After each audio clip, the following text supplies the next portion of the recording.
Parapapam param papam. Parapapam param papam. Parapapam param papam. Parapapam param. Start. Yeah. Okay. Now I can make this. So very well. I didn't really thought it was going to be kind of, not really but a very similar type to, not similar type, but simply a very close to, break, when in reality there is no necessity, or, I don't know. Sometimes I will kind of say I don't really see why I wouldn't stream, but when I remember why I didn't stream, I don't really feel that bad when I take that into consideration. But I don't know, I might be wrong, as always. So, anyways, we are getting ready. We are not really here so far, we are simply getting ready, but it is better than nothing so far. But yeah, compared to the last 4 days, in which I didn't stream whatsoever, that is better, I will argue. Why do I have so many stuff open? Also, wait, did this crash? No, this didn't crash, I guess. Well, let me see this, and let me also prepare the show over here. Okay.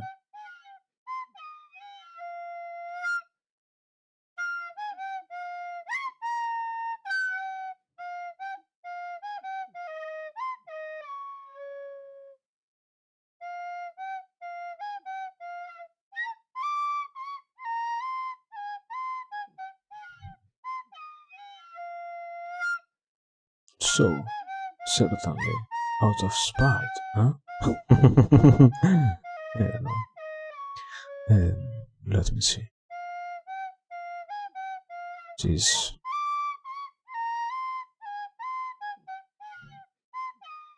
Shrimp. Yeah. Shrimp. Certainly. Shrimp. Ooh, what? Yeah, I remember.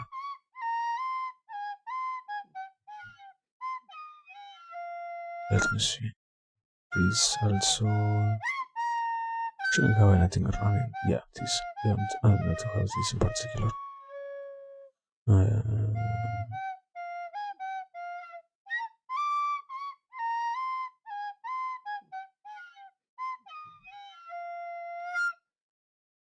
Let me.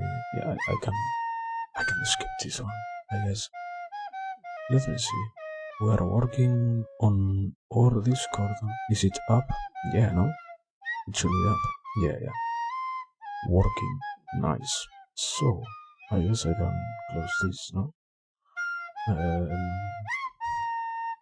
Let me close it. Oh, well.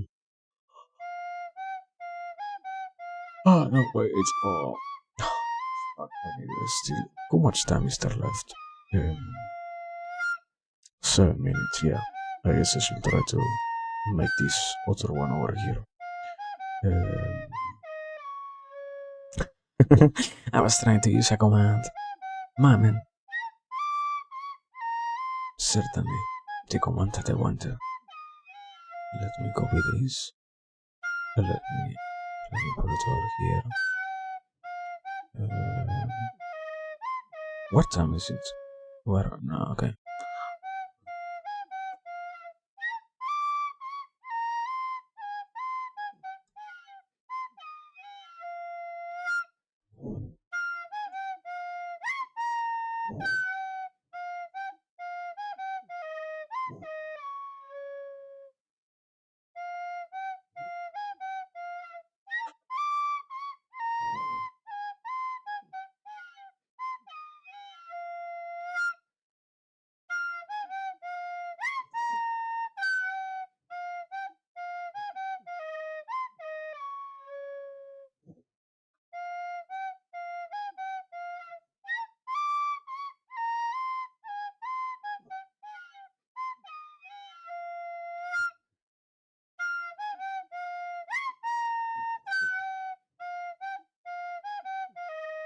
Mm, mhm.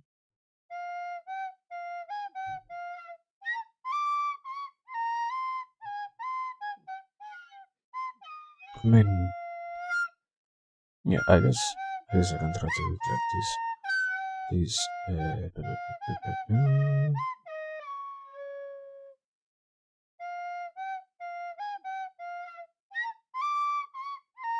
okay, there it is.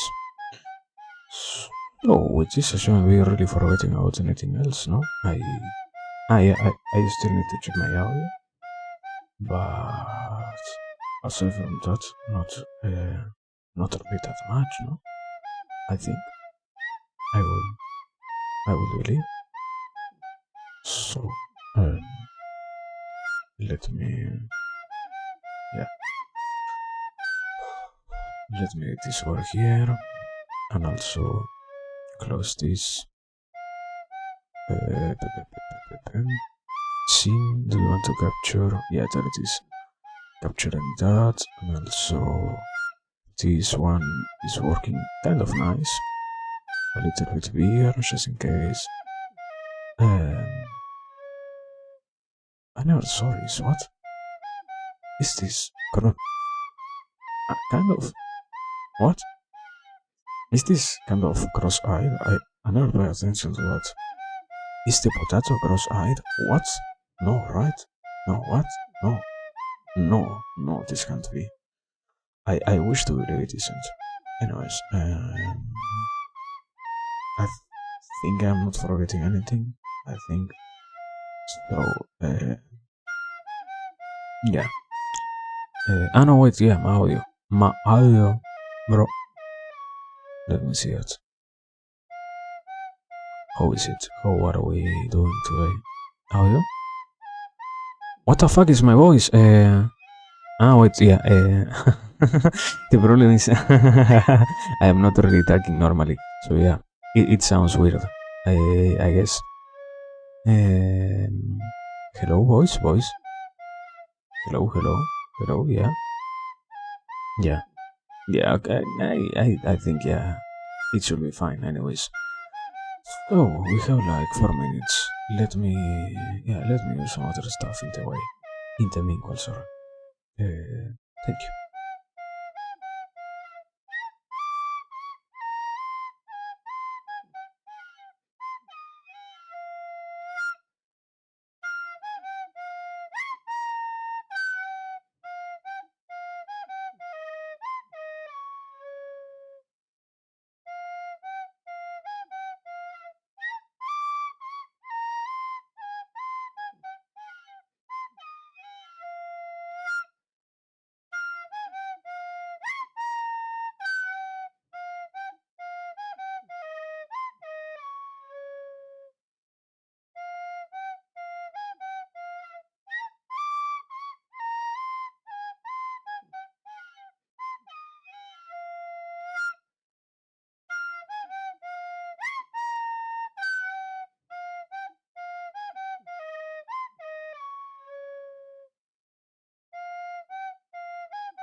Very well. I didn't take that much. I mean, kind of, almost, certainly. But, well, we have 13 seconds. Everything should be going, yeah, I think. Well, yeah. Without any further delay, we might as well simply jump into this, you know? Um, beep beep beep beep beep beep beep beep beep.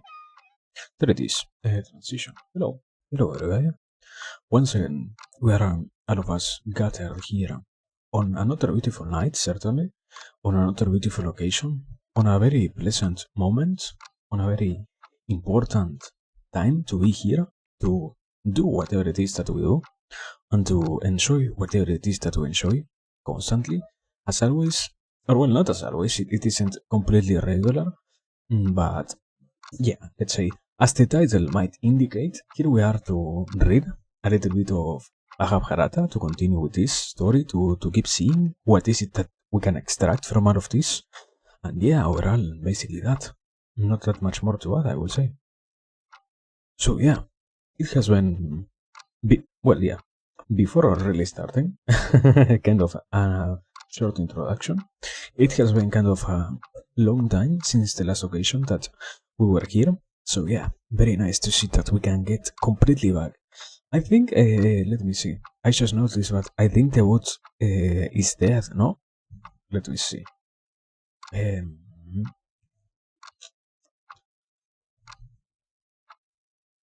yes, yes, we have the dead bots. Amazing. Anyways, aside from that, here we are, streaming, doing whatever it is that we enjoy, and well, overall continuing. I will say pretty much. So well, I hope I am not forgetting anything. Yeah, so far we are fine, I will say. So let me see. We're capturing this, yeah. We might as well try to move from here to there. And pretty well. Transition. There it is. So we were left on the canto number 4, Aranyaka Parva of the Mahabharata, as always, yeah. And well, we weren't so far behind, we weren't so lost in everything. We were a little bit more seeing kind of a very interesting discussion. I remember certainly that the last time we decided to analyze what was contained, yeah, I will say it was kind of amazing to see how much stuff was over here and how much we had to really try and see, because certainly it seemed interesting. So I wouldn't complain about it. The only kind of problem was that, yeah, we had to pretty much stay very, I wouldn't say, yeah, stay back and not read so fast as yeah, it was very dense with information or with possible ways to interpret that information, whatever it is that we want to say about it. But yeah, aside from that particular fact, it wasn't really something annoying or something bad. But yeah, it's just a common thing. So after almost a week, I think it has been, we might as well simply continue. The story was, yeah, as I said before, the story or the part in which we are right now is by Sampayana, is the one who is telling the story, and we are seeing about the Pandavas, and we are seeing about Yudhishthira, who is right now feeling kind of distress because he has to see how is he going to deal with, I wouldn't say a problem, simply something that happened. If people wanted to follow him and desired to be not their vassals, but simply followers of what he was as a man.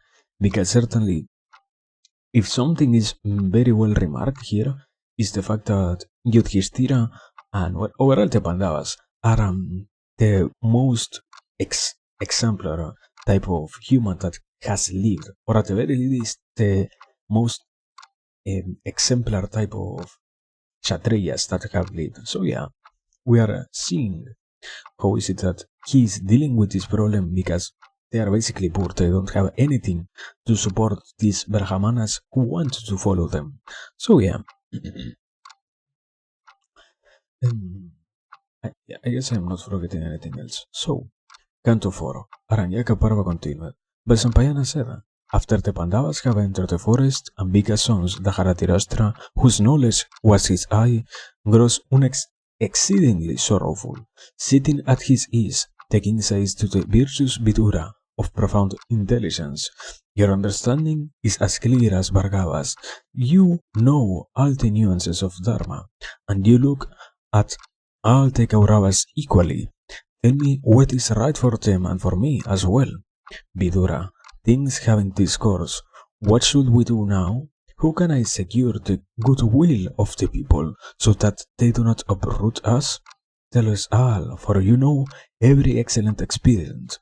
Vidura says, my king, Artha, Kama and Moksha are all founded in Dharma, and the sages say that a kingdom also stands if it is based on Dharma.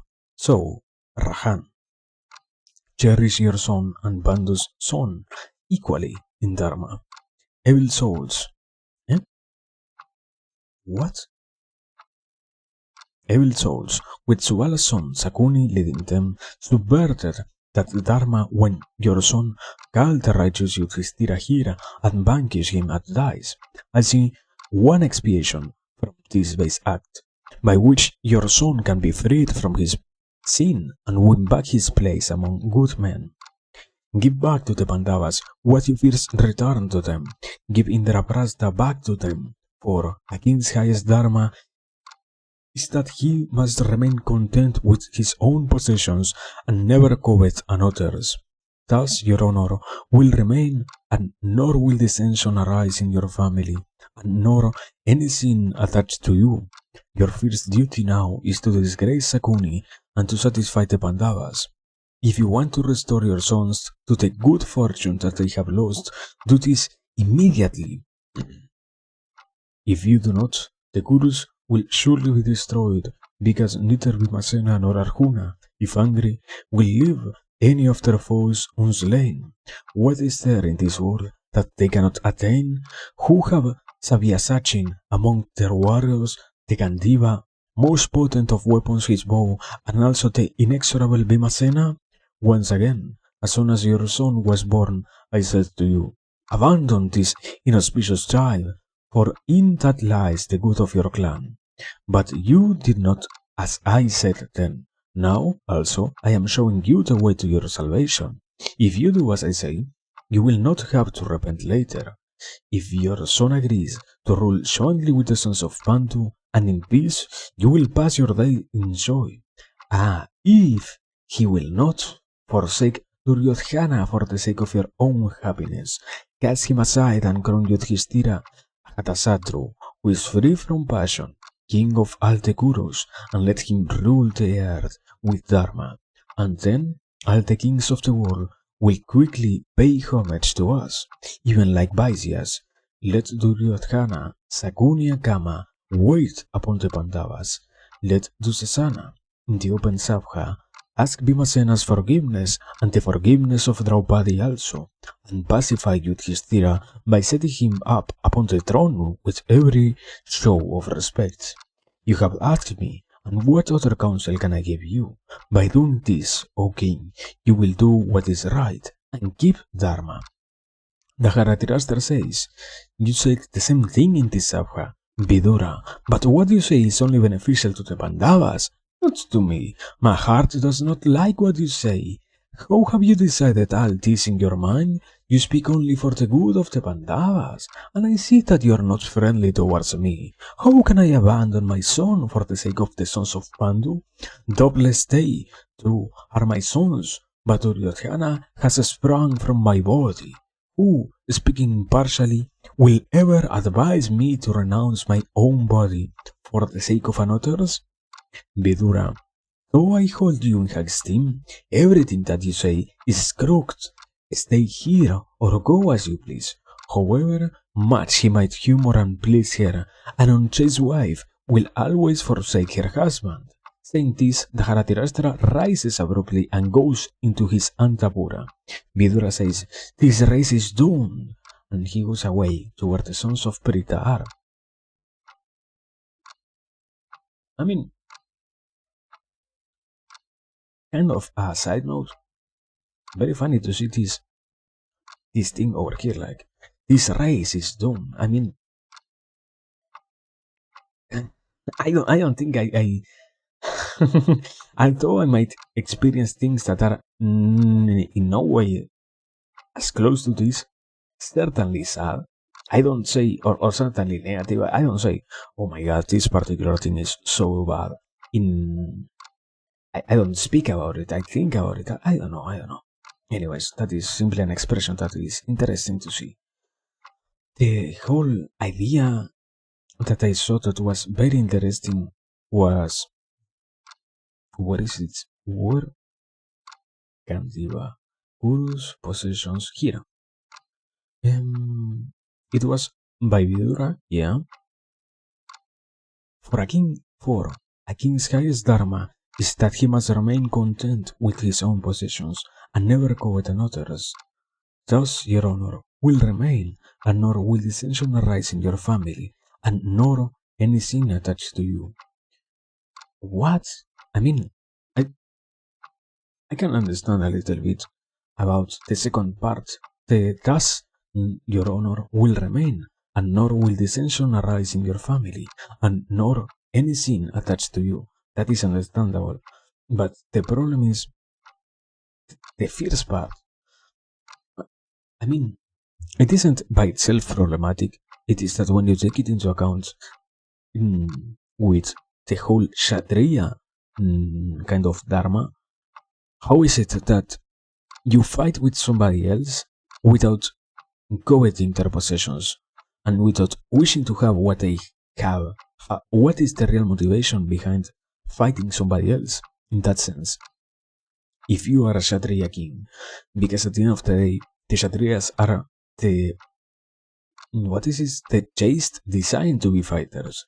So to say that you shouldn't covet anything that someone else might have is kind of to lose one of the main motives to fight for anything, because at the end of the day, you are doing it because you find, instead of that idea, or instead of what they have, or on the property itself, something that you might feel could be beneficial to your own existence. But to say that now you shouldn't covet anything else and that you should remain content with your own possessions, I don't know if it is a contradiction or not. I will say yeah, because what is the main motivator fact after losing this? Like, I guess taking into consideration how the Mahabaharata is very much related to other things, to other kind of knowledges that I have seen, I might say the reason for which a king fights is basically, once again, this knowledge of justice and this whole idea of out there as something that might be very important to have in our life, or the whole, different ways to say the same thing. This whole side of, you can try your best and you can find responses to your questions and whatever it is that you want to say. That is literally paraphrasing the same concept overall. The one of, you want to see, or you want, in any way that is possible for you, to measure what other is doing as just, just or not, and if it isn't just, therefore you have to enact justice yourself, because at the end of the day, even more in the Mahabharata, it isn't even seen as something bad to kill somebody if they are not doing the correct thing. So probably, I will guess the motivator fact is to seek justice and something like that. And I mean, I think I am looking too deep into it, because it is connected to this other idea of you shouldn't be so focused on something so superficial also, in the sense of you might as well try to yeah, you shouldn't wish simply for something that is by itself hard to achieve. As in, for example, you shouldn't wish only for richness because at the end of the day, mm, richness itself isn't really something that will change your own life. It is only something that will add to your life, or not, probably, but not that much more.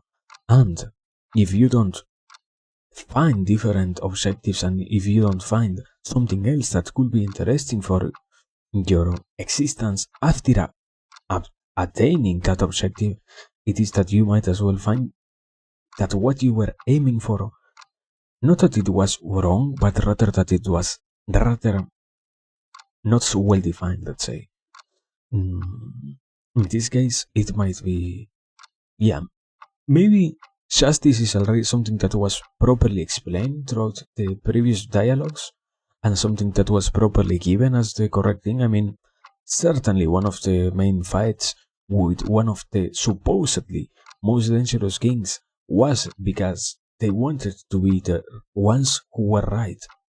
The whole thing that went on before having the ritual of the, what was it, Sarpayua Yagna, was based around killing one of the most mm, potential adver how is it, adversaries that it could have, and it really wasn't something so super superficial kind of. But yeah, I mean, it seems like that. I will say, I will kind of argue. I wouldn't really know how to say it in a deeper sense. I believe that probably the reason as to why they decided to not mm, talk about only wanting to, or yeah, only coveting what somebody else has, is because at the end of the day, you really don't get almost anything out of it. So yeah, that is one thing I would say. But well, we might as well simply continue. Mm. Or no, wait. I think there was also something that I saw that was very much um, an extracted, not extracted, something that I saw on on the other, this kind of not so well known book, the Bible, yeah. So yeah, that is what I wanted to also see if I can. What is it?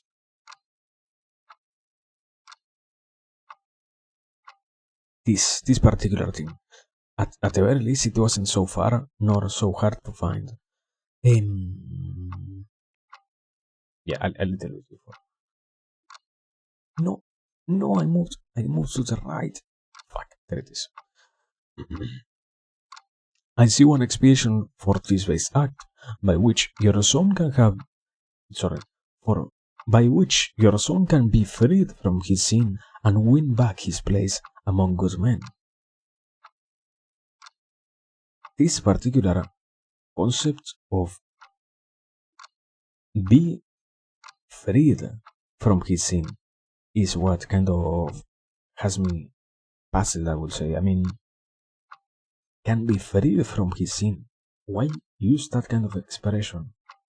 I wouldn't have thought that's certainly something different from the Bible will use that same type of way to communicate an idea, but I don't know.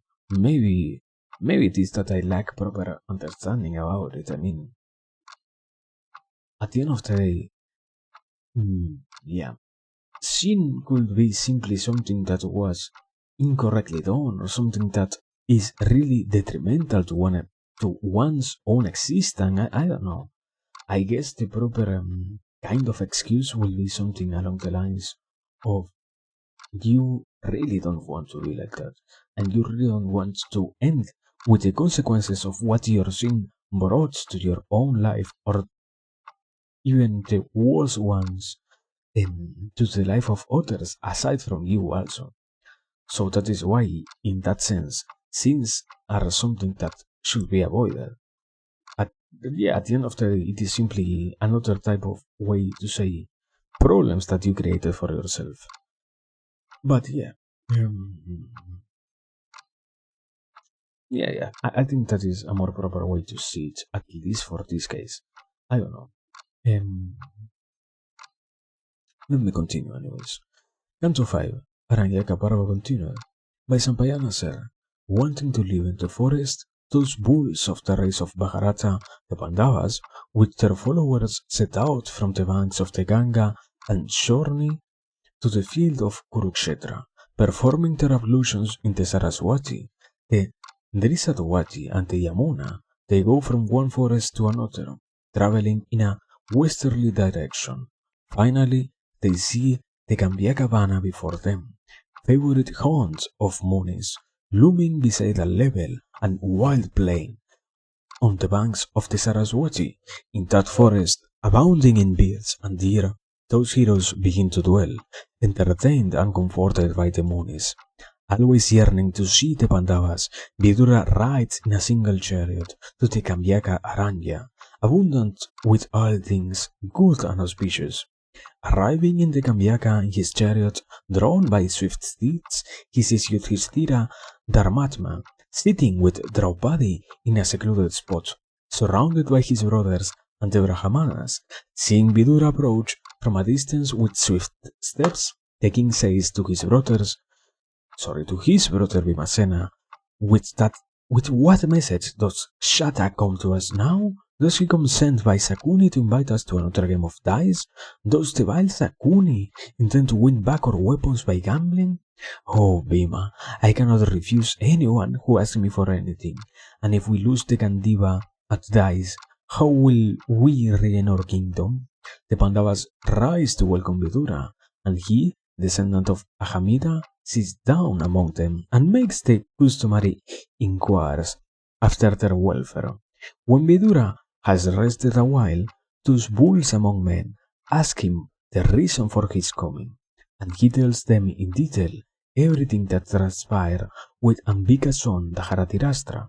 Vidura says, Ajatasatru, the Haratirastra called me, his dependent, to him, and honoring me duly said, things have taken their course. Vidura, now tell me what I should do which will benefit both the Pandavas and myself. I told him what's dharma and also good for both yourselves and him. But the Haratirastra did not relish what I said to him, and I could not see what other counsel to offer. What I advise, O Pandavas, was truly beneficial, but Ambika's son will not listen to me. My words fail to please him. Even as good medicine does not recommend itself to one that is ill, and, O Yudhishthira, as an unchaste wife in the family of a man of pure descent cannot be brought back to the path of virtue, so did I fail to bring the Haratirastra back to Dharma. Indeed, as a young woman does not like a husband of 60 years, even so the Haratirastra did not like what I said. Surely doom will overtake the Kuru race. Surely the Haratirastra will never find good fortune. For as water dropped on a lotus leaf does not remain there, my counsels will have no effect upon my brother. Then since the Haratirastra told me, O Bhagarata, go where you like, I will never again seek your help in ruling the earth or my capital. Best of kings, forsaken by the Haratirastra, I have come to you. What I said in the open court, I will not repeat. Listen, and bear my words in mind. The wise man who bears all the gross wrongs heaped upon him by his enemies, who patiently bides his time and multiplies his resources, even as men turn a small fire into a large one by degrees, will rule the whole world. He who shares his substance with his followers in prosperity will find in them sharers of his adversity. This is the best means of securing followers, and he who has followers wins the sovereignty of the world. O Pandava, divide your prosperity with your followers, be honest with them, and speak to them agreeably. Share your food with them, and never boast in their presence. Such conduct increases the prosperity of kings. Yudhishthira says, You have such a lofty intelligence when you start by passion, and I will do as you say. Whatever else you advise, in time and place, I will follow carefully and entirely. I mean, yeah, it there is almost not that much to extract, and I will kind of say that the only advice or the only knowledge that is contained here, basically everything that is said here on this first paragraph about the counseling that Vidura offers to Yudhishthira is very much, yeah, very much understandable. I would say.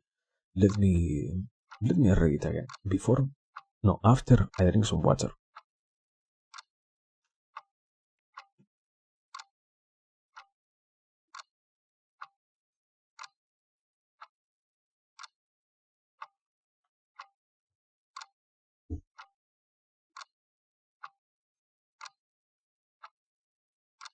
So, the wise man who bears all the gross wrongs heaped upon him by his enemies, who patiently bides his time and multiplies his resources, even as men turn a small fire into a large one by degrees, will rule the whole world. He who shares his substance with his followers in prosperity will find in them sharers of his adversity. This is the best means of securing followers, and he who has followers wins the sovereignty of the world. I mean, yeah, it isn't by itself. I, I can see how it is complex, but I mean, when you have read everything else, it becomes very apparent how it is that everyone could try to apply what is being said here, particularly, because it is talking about the quality of being patient first and foremost on the obviously on this first half, up to where? Okay, yes. Of from the wise man until will rule the whole world, basically. Um, that is about being patient and also about, I would guess, properly giving or retributing those who did you wrong. That first part is very simple to see and to comprehend. It has been also previously talked about the concept of not, I don't know if with these words or not taking um, unnecessary steps or not properly thought about steps towards the completion of any of your goals. That is why it makes sense that once again we are reminded about being patient and being capable of seeing what is the best course of action. At the end of the day, nobody should really want to act so unnecessarily rapidly that their whole life would be at stake, let's say. In this type of cases, that is the first half. The second one, I guess, yeah, the second one is kind of hard to properly apply into anybody's life, or not into anybody's, into the particular life of everybody. That is the way to say it. Mm, But it is still very much understandable. He who shares his substance with his followers in prosperity will find in them sharers of his adversity.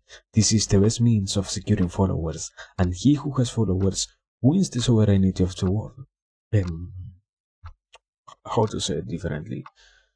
If you are capable of giving back to those who are around you, not simply to followers, because yeah, in this case the way to see it is not to simply believe that you have followers, as in there is a horde of people behind you and there is a horde of servants always ready to do what you think or what you say, but rather that you simply, as another human being, living in a sphere of other people that tends to reciprocate what is given to them in this case.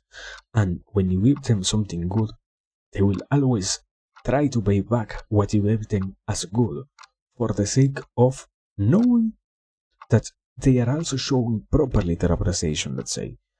So that first part is very understandable. The next one is kind of the complex one, I will say. And this is the best means of securing followers. And he who has followers wins the sovereignty of the world. Basically,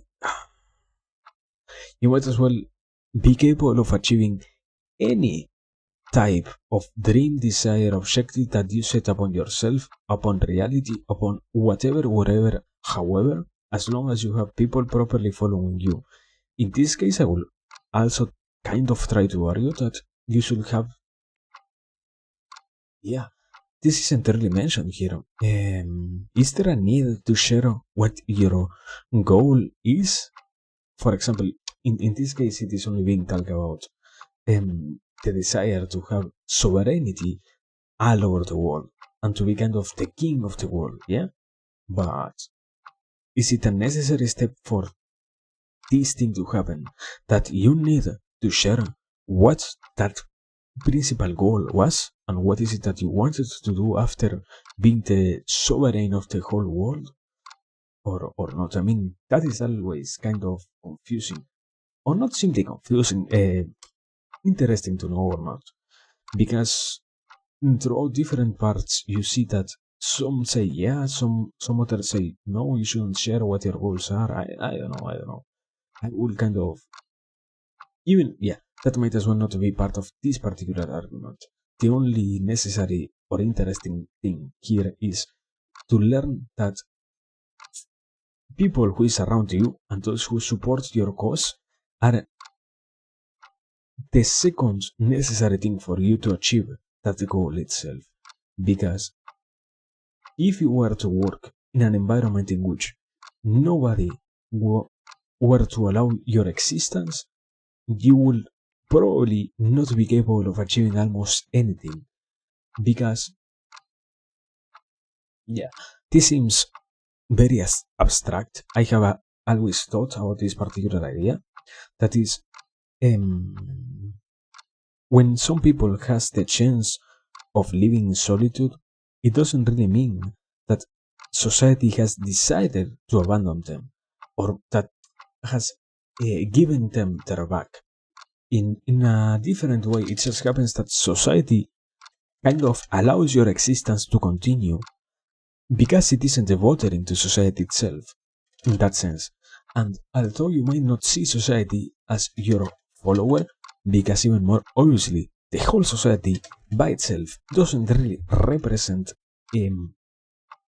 anything. So the word society is literally the biggest mass of, or mass slash blob of unconscious things, of unconscious minds, because when you talk about society, you talk about so many individuals that it's literally impossible to try and mention how it should act or not sometimes. That in this case, if society doesn't pay importance to what you are doing, it simply is allowing your existence to continue. In this same case, it happens that as a part of your goal, as a part of whatever it is that you want to try to do in solitude, when you have the possibility of existing, therefore society isn't pursuing you to go back into society itself or designed to exile you completely, not only from society, but even more from life, because at the end of the day, that is also something that can happen, you know. You might say, do think something that is wrong, and people might decide that, you know, you're not worth anymore of being here, of being in this part, of being with us. Therefore, we are going to get exiled to somewhere else. But I don't know. I think certainly, yeah, the concept itself is when you have a goal and you also have things that allow it to happen, in this case, society itself, the circle of people around you, whatever, it becomes something attainable. But I will kind of argue that, yeah, maybe it is a necessary part to know.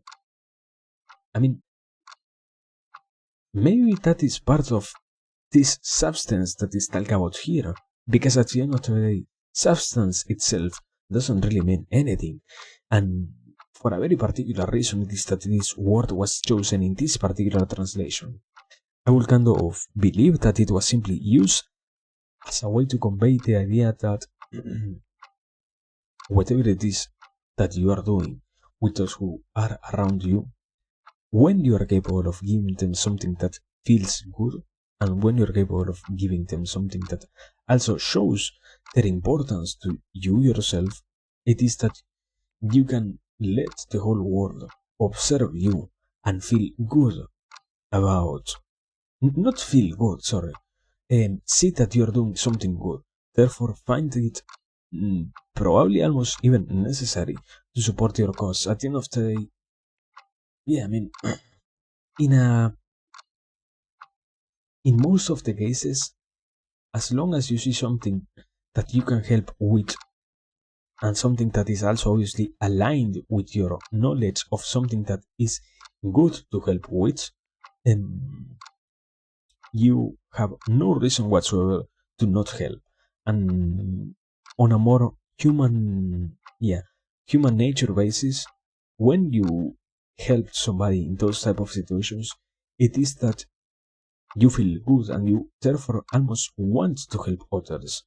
Even, I mean, yeah, that is also one of the reasons as to why even depressed people decide to help others. So yeah, I don't know. I wouldn't completely say I know all of the reasons as to why this is this way, but at least a little bit of it is very understandable so far. But yeah, I think that is the whole explanation that I can make about this part. Or, not the whole, I think I can try to extract some more just in case. I mean, certainly, for example, this is something that gets mentioned is this is the best means of securing followers. There are other means and there are other ways to achieve them and to gain followers and whatever. But yeah, that is out of this point, I guess. So, oh my god. Let me see. Canto 6. Aranyaca parva continued. Vaisnampayana said, O king, after Vidura leaves Hastinapura and goes to the Pandavas, the Dharatirashtra repents, thinking of Vidura's great intelligence in matters of both war and peace, and also of the rise of the Pandavas in the future. The Dharatirashtra, grieving for Vidura, comes to the door of the great Savha and falls senseless in the presence of the waiting kings. Regaining consciousness, the king rises from the ground and says to Sanjaya, standing by, my brother is even like Dharma Deva himself. I think of him today, and my heart burns in grief. Go, Sanjaya, fetch my brother to me, my Vidura, master of Dharma. And the king weeps, scalded by remorse, overwhelmed with sorrow to think of Vidura. The Dharatirashtra, full of brotherly love, says again, Sanjaya, go and find out if my brother, whom I so cruelly cast out in my anger, is still alive. He is wise, immeasurably intelligent, and he has never been guilty of the slightest transgression. Yet it is him that I have wronged so grievously. Seek him, wise Sanjaya, and bring him back here, otherwise I will kill myself. Sanjaya hears the king and approves heartily, saying, That does do, and he sets out for the Gamyaga forest. Arriving swiftly in the Vana, where the Pandavas dwell, Sanjaya sees Yudhishthira clad in deerskin, sitting with Vidura. In the midst of thousands of Brahmanas, Yudhishthira, guarded by his brothers, even like Purandara amongst the celestials, approaching Yudhishthira, Sanjaya duly worships him and is received with respect by Bhima and Arjuna and the twins. Yudhishthira makes the customary inquiries after his welfare. When he has been seated at his ease, Sanjaya discloses the reason for his visit. O Shata, Ambika's son Dharatirashtra remembers you. He breathes terribly for you. Return to him immediately and restore the king's spirits. O best of men, I say that, with the leave of the Kuru princess, these Purushottamas, it becomes you to return to that lion among kings, your brother, at his command. The wise Vidura, always loving towards his king, hears what Sanjaya says, and with Yudhishthira's leave, he goes back to the city named for the elephant. He comes into the king's presence and Ambika's son, the Dharatirashtra of Bharatikas, says to him, "Ah, Vidura, it is my great fortune that you, sinless one, knower of Dharma, have come back, thinking of me, Bharata Rishabha. While you were away, I could not sleep by day or night, like one who had been lost in the world." The king takes his brother onto his lap and sniffs the top of his head in love, saying, "Forgive me, Anagha, sinless one, for what I said to you." Vidura says, "My king, I have already forgiven you. You are my superior, worthy of the highest reverence. Here I am, and I came back eager to see you." Purusharishapka, all men of Dharma are naturally partial towards those in distress, and this is hardly because of any deliberation. Your sons are as dear to me as the sons of Pandu, but the Pandavas are in trouble, and this is why my heart goes out to them. Thus, conciliating each other, the two illustrious brothers, Vidura and Dharatirashtra, feel happy. I just noticed something incredibly interesting and incredibly almost revealing about this. Kind of sad that just now I noticed this particular side of the story. But if you were to take into account all of the different things that the Dharatirashtra has kind of shown, yeah, I don't know the proper way to say it, but bear with me with these not so correct words.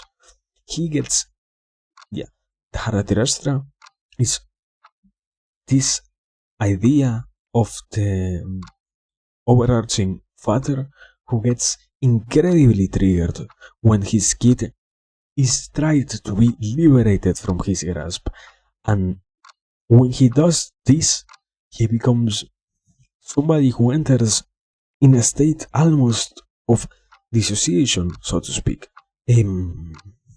I wouldn't try to utilize so many deep, quote unquote deep, meanings of psychology, but it feels like that now that I see it from that light. And basically, it is one story, in this case, the one of Dharatirashtra and his love for his child, showing how much life can be changed because we think that what you are doing for the sake of love really is the correct thing, when in reality we are not seeing how much we are damaging the rest of our environment, let's say. I mean that, I don't know, I don't think I need to say anything else. It is already with just that incredibly deep. And obviously, if you take into account the whole story, you see why it is deep. But yeah, let me kill a mosquito. There it is. Aside from that, something that gets to be properly taken out of this is, what is it here?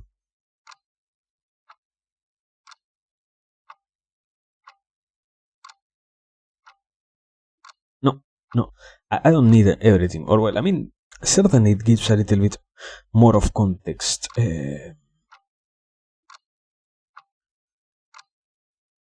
My king, I have already forgiven you. You are my superior, worthy of the highest reverence. Here I am, and I came back eager to see you.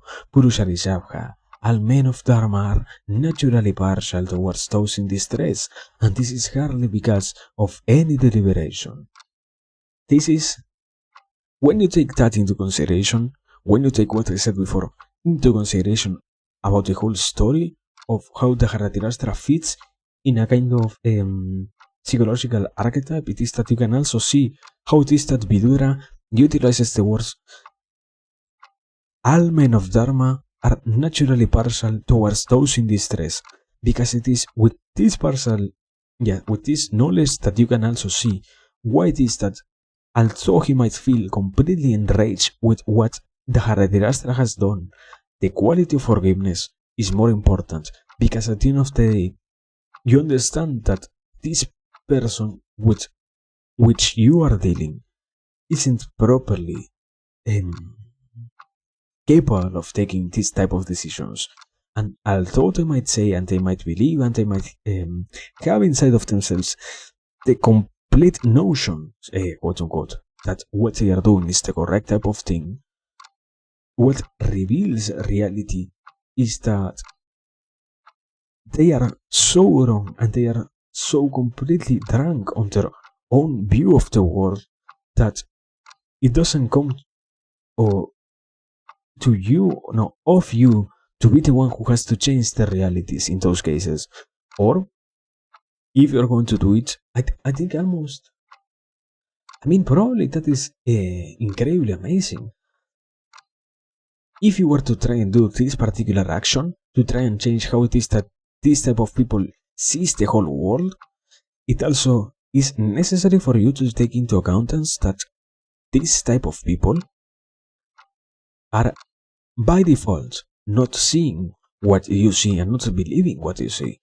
And what is being talked about here also in the Mahabharata, or at least in this part of the story, is that although Vidura is called somehow one of the most intelligent men in the whole world, he still failed so much.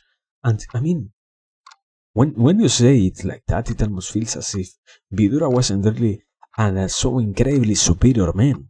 Because at the end of the day, yeah, he's struggling to properly help his brother who suffers from. I mean, I don't want to make it so non fantastical, but he's struggling to deal properly with his side of the family who finds themselves being mentally ill, let's say.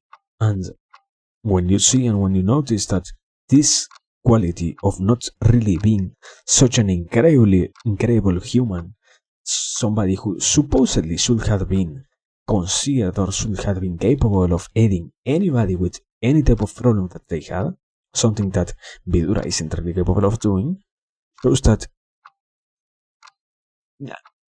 I will guess, kind of at this point, probably, it is already that the Dharatirashtra is condemned to die because of this problem that he has found himself being afflicted with, let's say. But, yeah, I mean,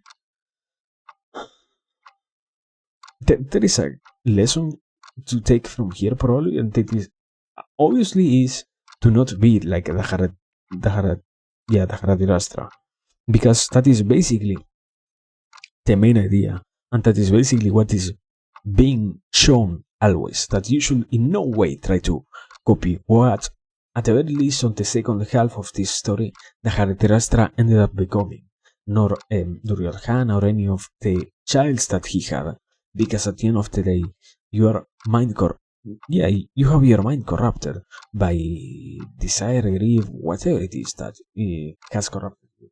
So yeah, I mean, more deep than what I thought it was simply going to be at first. I don't know. Yeah. Yeah. Yeah. I don't know. I think I don't need to add that much more. I think already this is too kind of heavy, probably. So we might as well continue. After I drink water.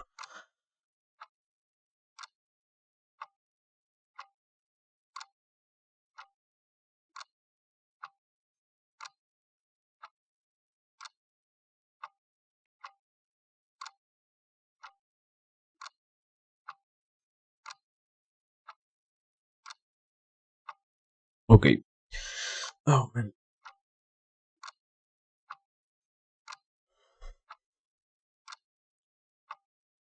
Canto 7. Aranyaka Parva continued. By Sampayana said, hearing that Vidura had returned, and that the king had consoled him, the Dharatirashtra's able son burns with grief, his mind clouded with ignorance. He summons Sakuni, Kama, and Dusasana, and says to them, the learned Vidura, the minister of the wise Dharatirashtra, has returned. He is partial to the Pandavas, and always seeks to favor them. I hope he does not persuade the king to bring them back. If ever I see Prita's sons return to the city, I will starve myself to death, take poison, hang myself, immolate myself or kill myself with my own weapons, but I can never see the sons of Pandu prosper again. Kuni says, Lord of the Earth, what folly takes hold of you? The Pandavas have gone into the forest, having sworn an oath not to return for 13 years, so what you fear will never happen. Mahabaharata Rishabha. The Pandavas always keep Dharma and their word. Even if your father calls them back, they will not return. Yet, if they do, perchance, come back at the king's command, breaking their vow, we must remain calm, keep our own counsel, and be seemingly obedient to the king's wishes, while we watch the sons of Pandu carefully. Dusasana says, I agree with you, O most intelligent uncle. You always speak words of wisdom which recommend themselves to me. Karna says, Duryodhana, all of us seek to do your will, O king, and I see that we are unanimous in this thing. The self-controlled sons of Pandu will not return during their time of their exile, and thereby break their solemn word. But if they do, from foolishness, I say, beat them again at another game of dice. But Duryodhana is cheerless and turns his face away from his confederates. Kama marks him, expands his beautiful eyes, gesticulates angrily, and says vehemently, hotly, to Duryodhana, Dusasana and Subala's sons, Kshatriyas, know my mind, we are all servants of Duryodhana, and wait upon him with folded hands. We must always do what pleases him, yet we are not always able to please him promptly because of his father, the Haratari Shastra. What? Haratari Shastra, yeah. I say, let us put on our armor, take our weapons, mount our chariots, and ride at once to kill the Pandavas in the forest. When Pandu's sons have been silenced and sent on to the unknown journey, both the Haratari Shastra and we will find peace. As long as they are in distress, as long as they are plunged in sorrow, as long as they are without help, we are a match for them. This is my mind.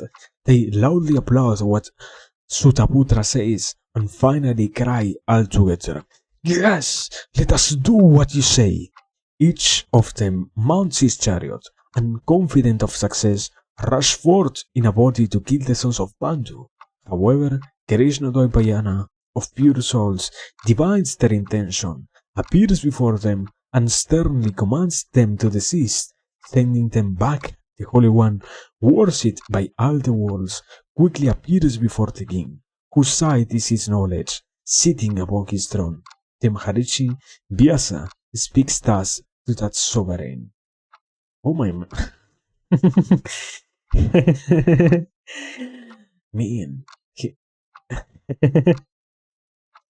I mean, the lesson here is kind of yeah. Let me see how I articulate my idea, but it is something like the lesson is so understandable here because it is talking about the destiny itself being not something that really works against you or something that tries to go negatively, against once again against you and not in your favor. It is rather something that only tries to show you that you can kind of not deviate from your original path. I might not really say that with much confidence, as it sadly happens that what is it? Duryodhana is somebody who was marked by karma in this case, but it still happens that probably there should have been a way for him to reconcile or to heal this particular what was it? Mirage? A premonition that was given to everybody when he was born, basically. But yeah, I mean, even if it is like that, I guess certainly it happens that all of the events show that what is obvious to understand here. Duryodhana had a lot of opportunities to change his mind and finally be good to the Pandavas. when in reality he didn't even try to think about it. Or if he was offered that point of view, he disregarded that because he felt that in no way whatsoever it was necessary for him to do anything like that. But yeah, I mean, very understandable so far, I guess. Yeah. I don't know. Interesting, to say the very least. Let me continue into something different. Canto 8, Araña que parva continued. Pieza 6, Taharatirastra, listen to what I have to say, for I will tell you what is good for all the Kauravas. Mahabaho, I am not pleased that, deceitfully beaten at dice by the Duryodhana and the others, the Pandavas have gone into exile. O Mahabaharata, at the end of 13 years, recollecting heartfelt travel, they may well show astras of death, even like virulent poison, upon the Kauravas. Why does your sinful son, always inflamed by anger, seeks to kill the sons of Pandu for the sake of their kingdom? Let the fool be restrained. Let your son remain quiet. If he tries to kill the Pandavas in exile, he will only lose his own life. You're as honest as the wise Vidura, Bhishma, or I, as Kripa or Drona. O you of profound wisdom, dissension within one's family is forbidden, sinful, and reprehensible. O king, you must refrain from such folly. Mahabaharata, Duryodhana looks upon the Pandavas with such envy that great harm will come of it, if you do not interfere. Otherwise, let this evil son of yours go, alone and unaccompanied, to the forest and live with the sons of Pandu. For then, if the Pandavas, from association, begin to feel attachment for Duryodhana, then good fortune might be yours. Ah, but this cannot be, for it is said that a man's congenital nature does not leave him, not until he is dead. But what do Bhishma and Drona and Vidura think? What do you think? You must do what is beneficial while there is time, or all your purposes will remain unrealized.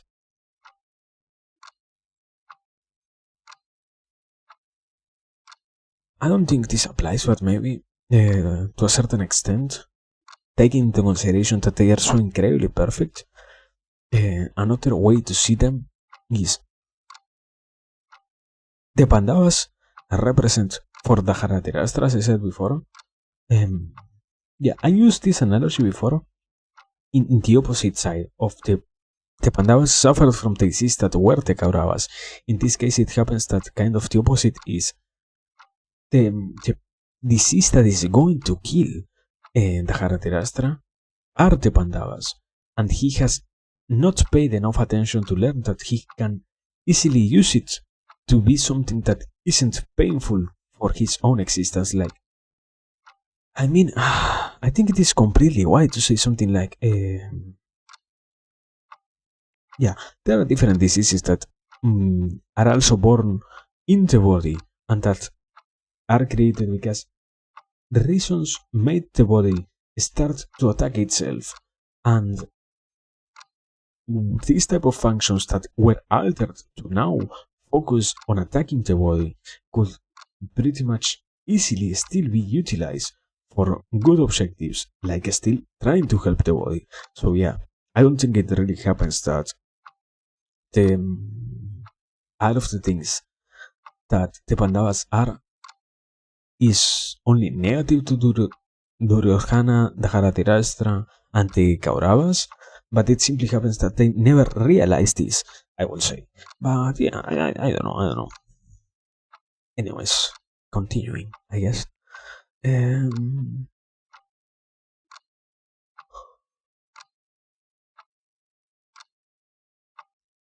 Canto 9, Araña que parva continue. The Dharatirashtra says, Holy One, I did not favor the gambling. But, O Muni, I believe that fate made me consent to it. Neither Bhishma nor Drona, Vidura nor Gandhari liked the game of dice. No doubt it was folly. And, illustrious one, you who delight in keeping ratas, I know this is folly. Yet I am ruled by fatherly love, and I am unable to cast off my senseless son Duryodhana. Vyasa says, son of Vichitravirya, What you say is true. I will know that a son is the best of all things, and there is nothing as good as a son. Taught by Surabhi's tears, Indra learned that the son surpasses every other possession, however valuable in worth. Rahan, let me tell you that best of stories, which deals with a conversation between Indra and Surabhi. In elder days, Surabhi, the mother of cows, was once crying in Devaloka. Indra felt compassion for her and asked her, auspicious one, why are you crying? Is everything well with the Devas? Has any misfortune, ever so little, befallen the world of the Manavas or Nagas? Hello, Wangum.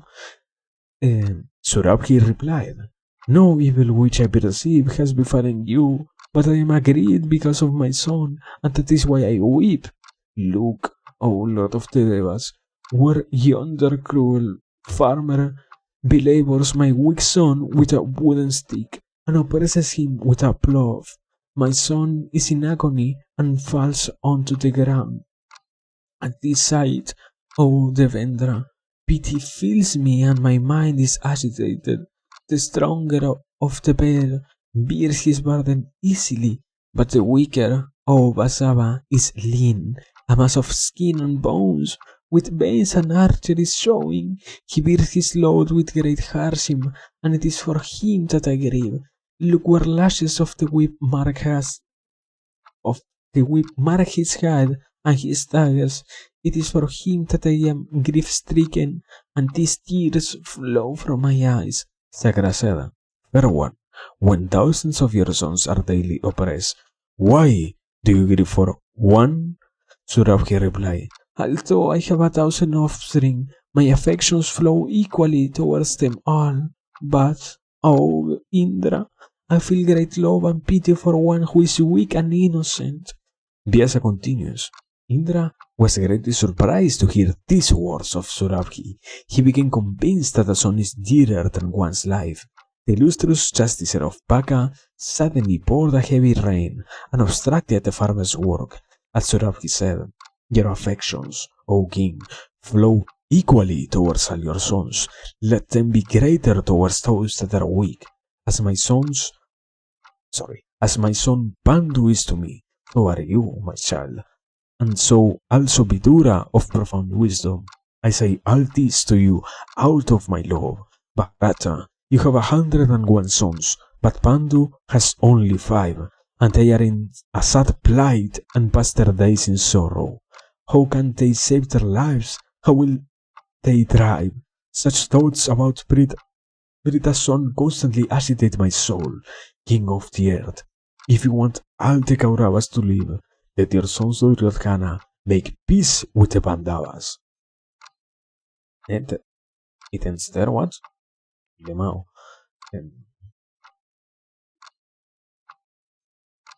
I was thinking, I didn't directly see it like that. I mean, there is no real conclusion that this should be like this ideology, but I find that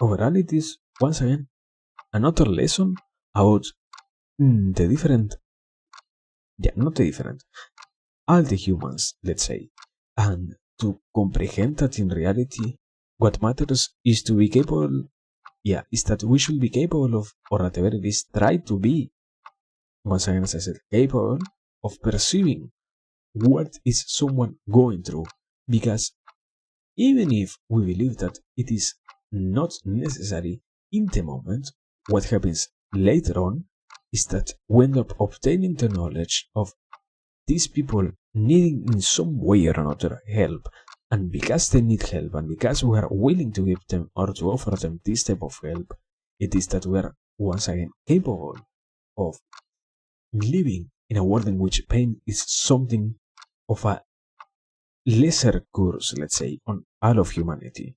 Because at the end of the day, one of the main ideas that was extracted from the Hinduistic belief into Buddhism was the idea of trying to alleviate pain in whatever way it is that we can.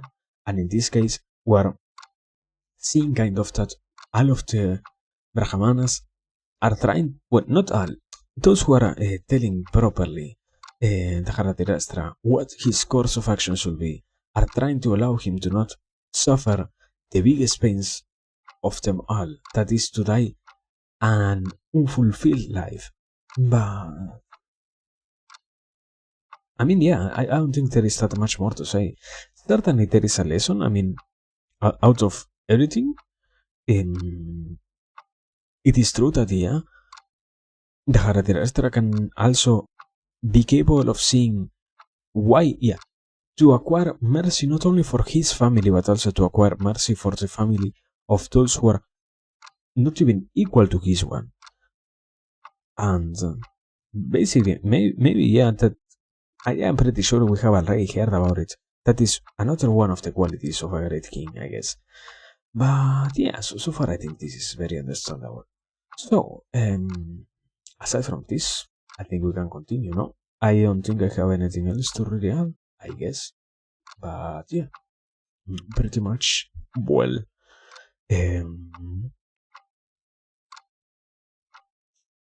So, wait, are we not lying? Yeah, we're not lying. Amazing. Canto 10. Arangiaka Parava continued. The Haratirastra says, Muni of profound wisdom. It is even I, as you say. I know it well, as do all these kings. Indeed, what you consider beneficial for the Gurus was pointed out to me by Pitura, Bhishma and Drona. And if I deserve your favor, and if you bear kindness for the Gurus, I beg you speak to me, to my sinful son, Duryodhana. Vyasa says, the holy Rishi Maitreya comes here after visiting the Pandavas. This mighty Rishi will admonish your son for the well of this race. Kauravya, what he says must be followed implicitly, for if it is not, the sage will curse your son in anger. Saying this, Vyasa leaves and Maitreya makes his appearance. The Haratirastra and his son receive that travel-worn Lord of Munis reverentially, with offerings of Aragya and other rituals. Ambika's son, the Haratirastra, says respectfully to the sage, Holy One, has your journey from Kuruhangala been a pleasant one? Are those heroes, the 5 Pandavas, living happily there? Do those bulls of the Kuru race intend to serve their exile in full? Will the brotherly affection of the Kauravas be impaired? Maitreya says, setting out on a pilgrimage to the different tirthas, I arrived at Kuruhangala, and there, to my surprise, I saw Yudhishthira Dharmaputra in the Kamyakavana. Many other munis had come there to see Yudhishthira, living in an ascetic asrama, clad in deer skin and wearing matted hatha. There, King of Kings, I heard of the grave sin which your sons committed, and the disaster and danger they have brought upon themselves through the game of dice. So I have come to you for the good of the Kauravas, because my affection for you is great, and I am pleased with you, O King. It is not fit that your princes should fall out among one another for any cause, while Bhishma and you are alive. You, Rahan, are the stake to which all these bulls are tied, and you have the power to reward and to punish. Why do you ignore this great evil that is about to overtake all of you? The rishis do not think well of you for the crimes that were committed in your court, sins which are like the deeds of vile Chandalas. Then, turning to the choleric Duryodhana, the illustrious Rishi Maitreya says softly to him, Duryodhana Mahabaho, most eloquent of men, illustrious one, pay heed to what I say, for I speak for your good. Do not seek enmity with the Pandavas.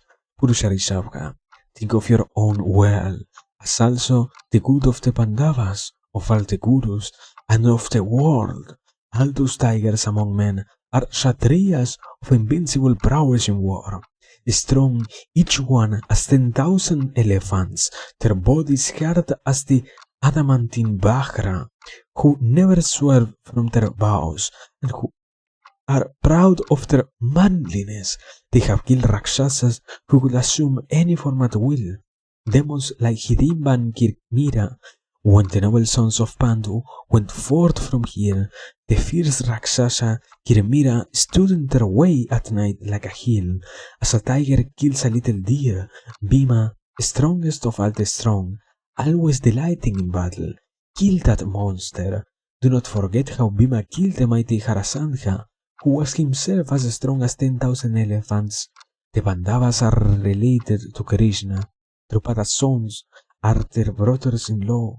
Who among mortals will dare face Pandu's sons in battle?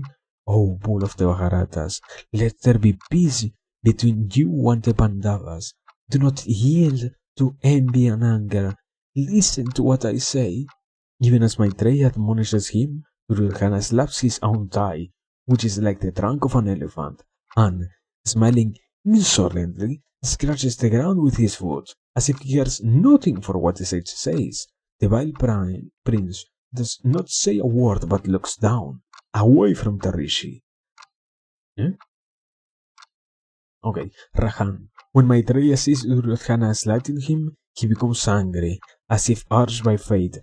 That base of Munis decides to curse Duryodhana. His eyes red. Maitreya touches holy water and curses the Dhritarashtra's evil son. You dare slight me, and pay no mind to what I say? You will swiftly reap the fruit of your insolence. During the great war, which will spring from your sins, the mighty Bhima will smash that tide of yours with a stroke of his mace. When the Muni curses Duryodhana, the Dhritarashtra hastily tries to replicate the sage, so that his curse does not become true. Maitreya says, if your son makes peace with the Pandavas, my curse will not take effect. Otherwise it must be as I have said. Wanting to gauge the strength of Bhima, that foremost of kings, Duryodhana's father asks, how did Bhima kill Kirmira? Maitreya says, I will say no more to you, for your son disregards my words. When I have left, Vidura will tell you everything. Saying this, Maitreya leaves and returns to where he had come from. Duryodhana is shaken to hear about the slaying of Kirmira, and he also leaves the Sabha. I mean, there is kind of a lesson. I think it was on the things that Maitreya said, no? About... I mean, yeah, the problem is, although everything seems to indicate that there could be something to learn from here, kind of a consequence / problem is there is not that much to really say that wasn't already explained before. Duryodhana is only getting more and more reprimanded, more and more proves that what he's doing is going to lead to the worst of fates for him, and that he should in no way whatsoever try to be toying with his own fate like he is doing right now. But yeah, I mean, aside from that, it is very understandable that everything, because he's so obnoxiously negated to see how bad everything is going to be for him, all of the things on his life are betraying him also. I mean, taking that into accordance, maybe the one who threw the dice for him, I think it was Sakura. No, not Sakura, no. Sakunis or something like that. The one who threw dice for him at the game of dice will also betray him later on, probably. I don't know. But yeah, aside from that, let us continue. Canto 11. Aranghiaka Parva continua. The Dhritarashtra says, Oh Shata, I want to hear about the death of Kirmira. Tell me about the encounter between Bhima and the Rakshasa. Vidura says, listen then to the tale of that feat of Bhimasena of superhuman achievements. I heard it often during my stay with the Pandavas. Beaten at dice, the Pandavas went from here, and after journeying for 3 days and nights, they arrived in the forest known as Kambyaka. Rahan, after the midnight hour, when nature sleeps, terrible men-eaten Rakshasas range Tatavana, and no ascetic, cowherd, or other forester dares go near the Kambyaka Ranya for the fear of the fiends. At that very hour, as the Pandavas entered that jungle, a fearsome Rakshasa, a lit branded his head, and his eyes a flame, appeared in their path, his face terrible, his arms outstretched. He stood barring their way, 8 fangs bared on his face, his eyes coppery, his hair like flames standing erect. He seemed like a great cloud mass reflecting the sun's rays, or streaked with lightning gushes with flights of cranes below them. With frightful yells and roaring like a mass of thunderheads charged with rain, the monster began to use the Maya, which is typical of his kind. Crying out in fear, birds and other little creatures dropped senseless or dead when they heard that terrible roar. Deer, leopard, bison, and bear fled in every direction, so it seemed the whole forest was in motion. Swayed by the wind, raised by the Rakshasa's great size, creepers growing leagues away seemed to fling their arms of auburn leaves around the trees and embrace them. At that moment, a violent wind began to blow, and the sky was dark with dust covering it. Even like grief, the worst enemy of the 5 senses, that unknown enemy appeared before the 5 Pandavas. Seeing from a distance the sons of Pandu clad in black deer skins, the Rakshasa blocked their path through the forest, even like the Mainaka mountain. The lotus-eyed Krishna looked at him and shut her eyes in fright. Standing among the 5 Pandavas, she whose tresses had been disbelted by the hand of Dusasana looked like stream chafing among 5 hills. Even as the 5 senses clinged to their objects of desire, the sons of Pandu supported the shaking Draupadi. Domya of great Tejas dispelled the wild illusions created by the Rakshasa's Maya. He chanted powerful mantras to kill the devil. Seeing his illusion dispelled, the mighty Kirmira, who could assume any form he chose, dilated his eyes in wrath and seemed like death himself. Yudhishthira said to him, "Who are you, and whose son? Tell us what we can do for you." The Rakshasa replied, "I am the brother of Baka. I am the renowned Kirmira. I live at my ease in this empty Kambyakavana, and daily I eat by killing men in fight. Who are you that have come to me as my food? I will crush you all and feast on your flesh." Yudhishthira announced his own name and lineage, saying, "I am Yudhishthira, the son of Pandu, of whom you might have heard. Losing my kingdom, I have come with my brothers Vimasena, Arjuna, and the others into this dread jungle, your domain, intending to spend my exile here." Vidura continues, Kirmina said to Yudhishthira, "Ah, great fortune!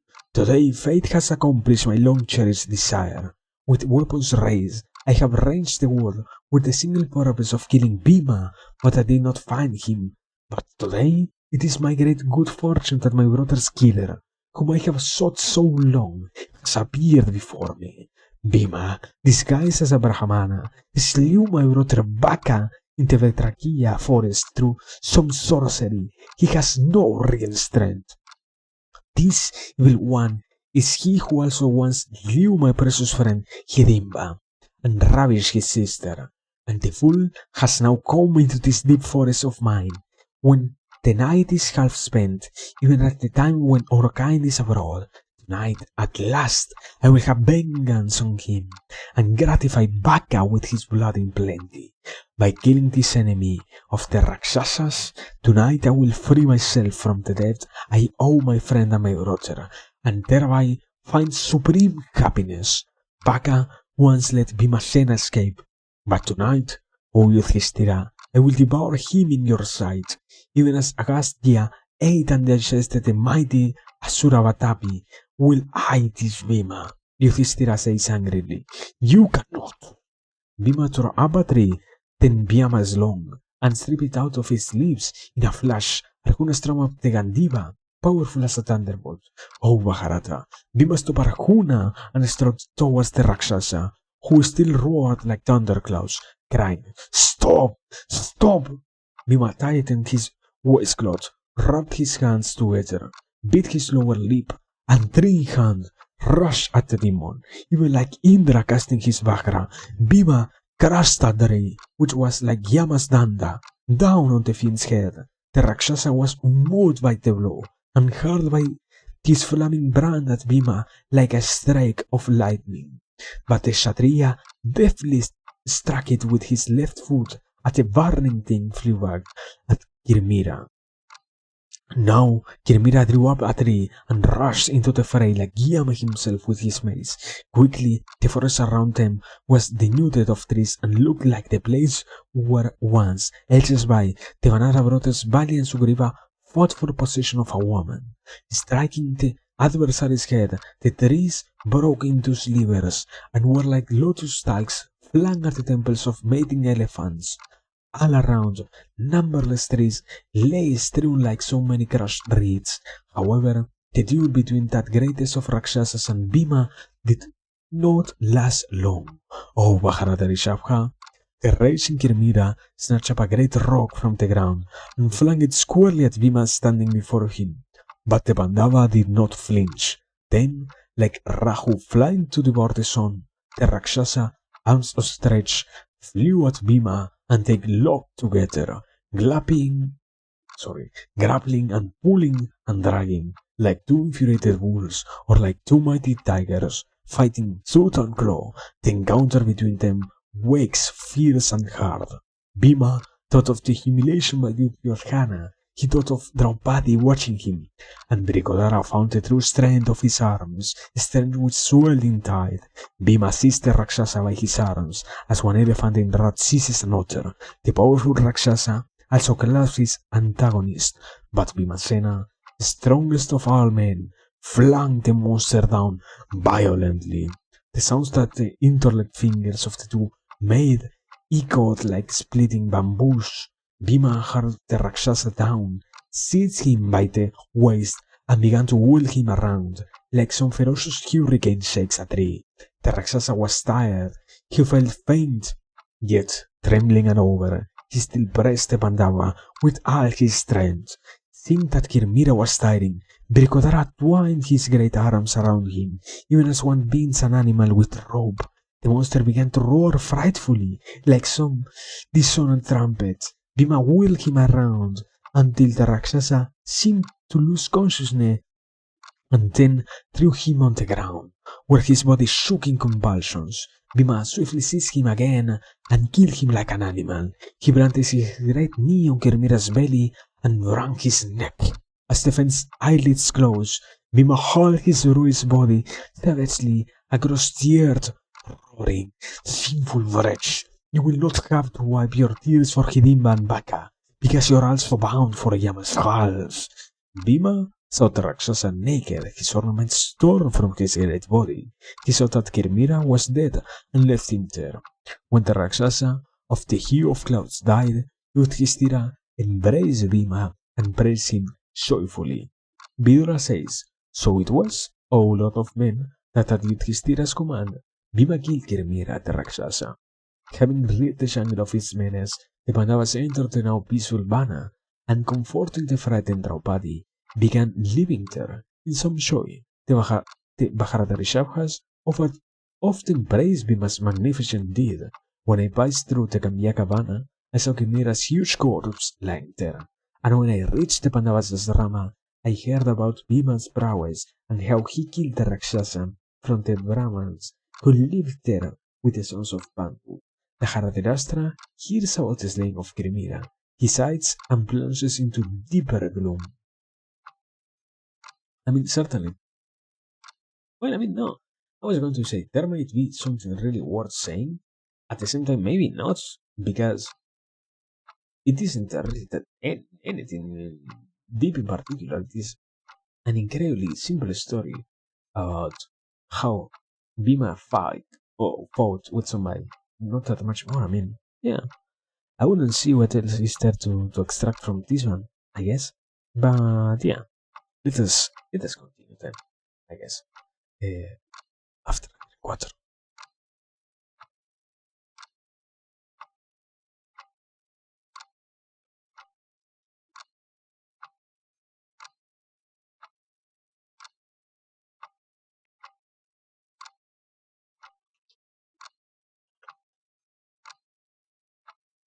Very well. So, here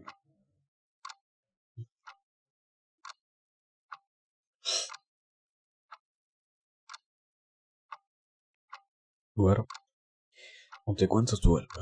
Arangeka parva continua. Bij zijn bayanosser. Hearing that the Pandavas having vanished, the Bohas, the Vrishnis, and the Anhakas come to those heroes living in sorrow in the great forest. The Panchalas, Drishtaketu, the king of Chedi, and those celebrated and powerful brothers, the Kailekas, their hearts fired by anger, come to the forest to see the sons of Brita. They reproach the sons of Dharatirashtra and say, "What shall we do?" With Vasudeva Krishna at their head, those Kshatriya Rishabhas sit around Yudhishthira. Krishna reverently salutes that Kurustama and says in some rage, "The earth shall drink the blood of Duryodhana and Kama, of Dusasana and the vile Sakuni. We will kill all these and all who are their allies and follow them and set Dharmaraja Yudhishthira upon the throne of Hastinapura. The evil deserve killing. This is Sanatana Dharma." Seeing Krishna wrathful, why, even bent upon consuming all created things, Arjuna attempts to pacify him by resenting the Lord's own great feats of his past lives, what he, Vishnu of fathomless wisdom, immeasurable one, eternal one, soul of all things, his Tejas infinite, the Lord of Prajapati himself, final sovereign of all worlds, had done in lives and ages gone by. Arjuna says, "In olden days, you, O Krishna, wandered upon the Gandhamadana mountains for 10,000 years as a Muni, whose home was wherever he found himself at dusk, living on just water. Krishna, you also lived beside the Pushkara lake for another 11,000 years. Madhusadana, your arms upraised and standing on one leg, you pass 100 years on the high hills of Badari, imbibing just air, your body bare, emaciated, a mass of veins, you live on the banks of the Saraswati, engaged in a yagna which lasted 12 years, and Krishna of boundless Tejas, keeping a Bharata, you stood upon one leg for 1,000 years of the Devas, on the plains of Prabhasa, which virtuous men visit in pilgrimage. Vyasa has told me that you are the cause of the creation of this course, O Kesava, as the Lord of Kshetra. You are the mover of all minds, and the beginning and end of all things. All tapasya rests on you, and you are also the embodiment of all sacrifices, and the Eternal One. Killing Narakasura, son of Bhumi, your first begotten, you took his earrings and performed the feast Aswamedha, offering the Ashura as the sacrificial horse, Lokareshabha. O bull of all the worlds, with that yagna you throned over all things, killing Aitadatyas and Danavas master in battle. You with such is Lord Indra sovereignty over the universe. You have now, O Mahabaho, been born into this world of men.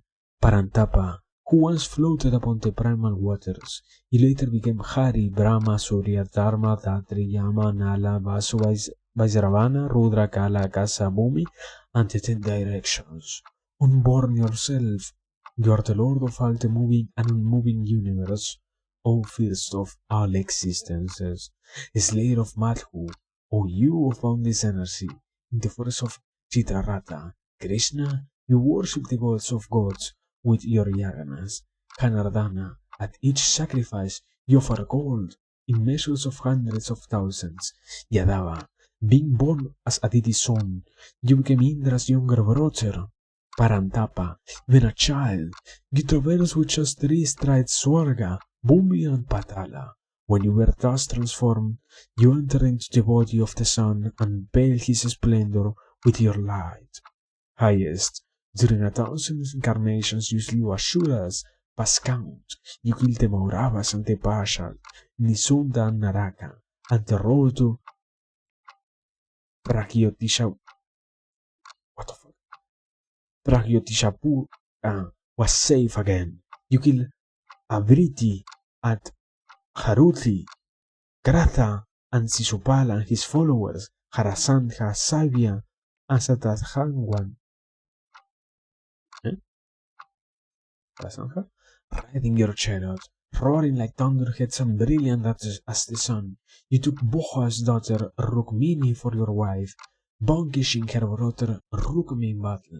In anger, you slew Indradyumna and the Yavana called Caseroman.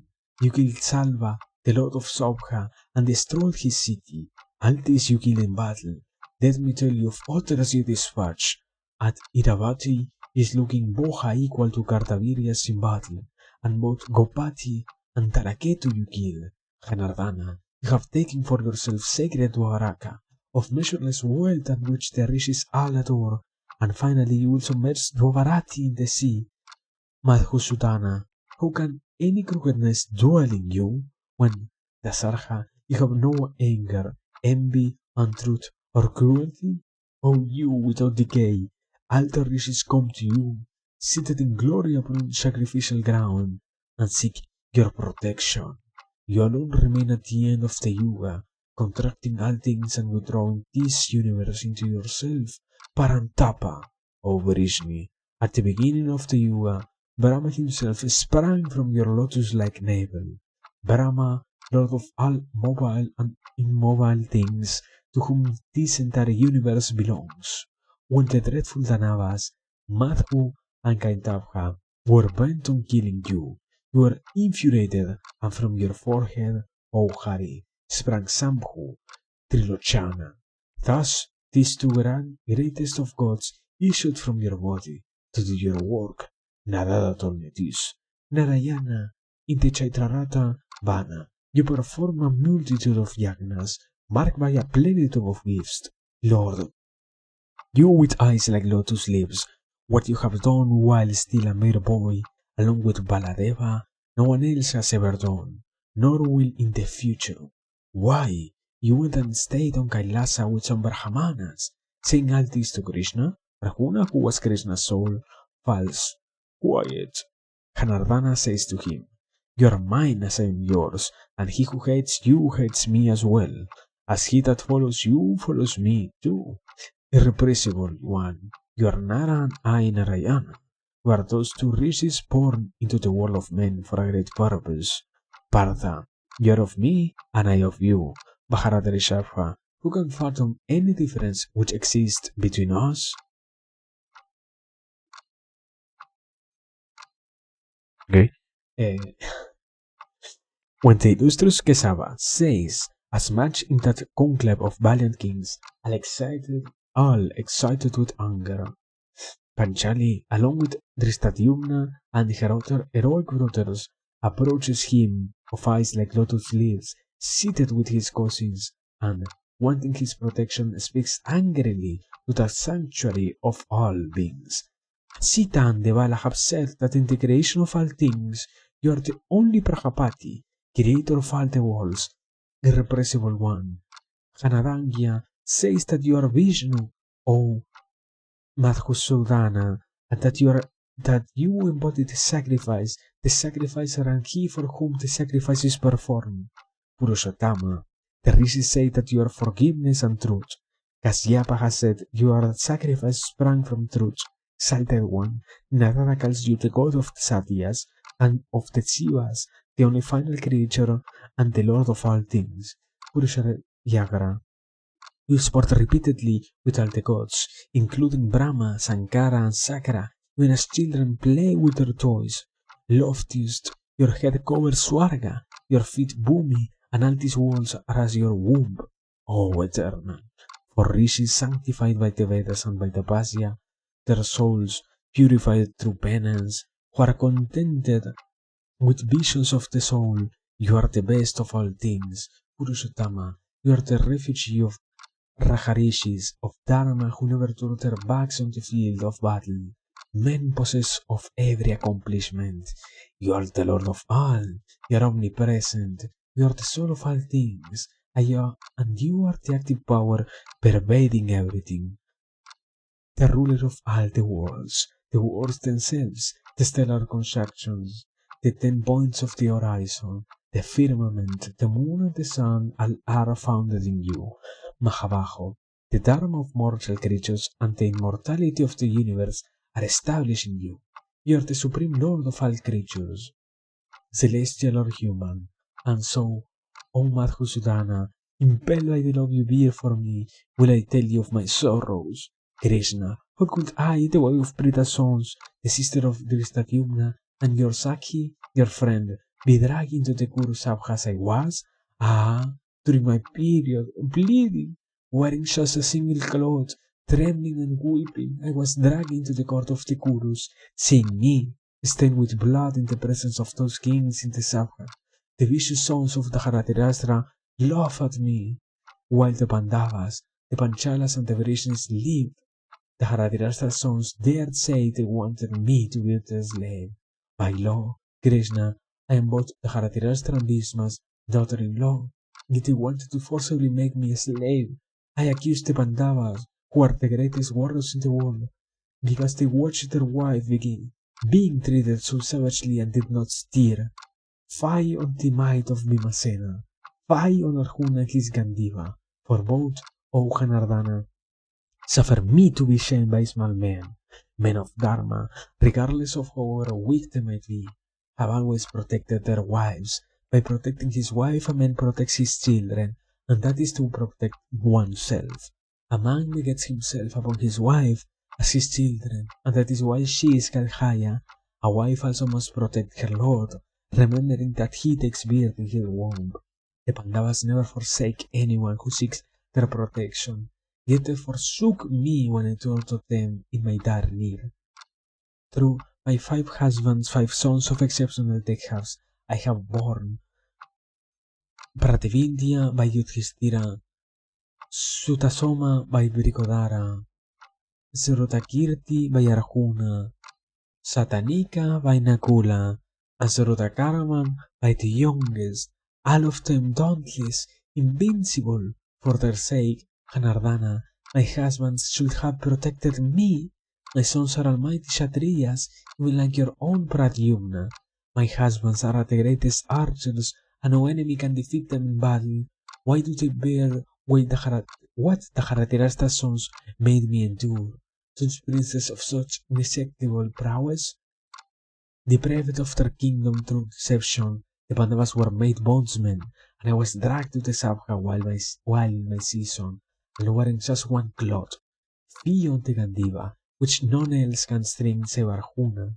Bhima and you, fie on the strength of Bhima, and fie on the prowess of Arjuna, because, Krishna, after what he dared do, Duryodhana has drawn breath even for a moment. He once dropped the godless Pandavas and their mother from the kingdom, while my lords were boys, students still, and young brahmacharis. That sinner mixed poison into Bhima's food, but Bhima ate the poison with the food and came to no harm, for his days in the world had not ended.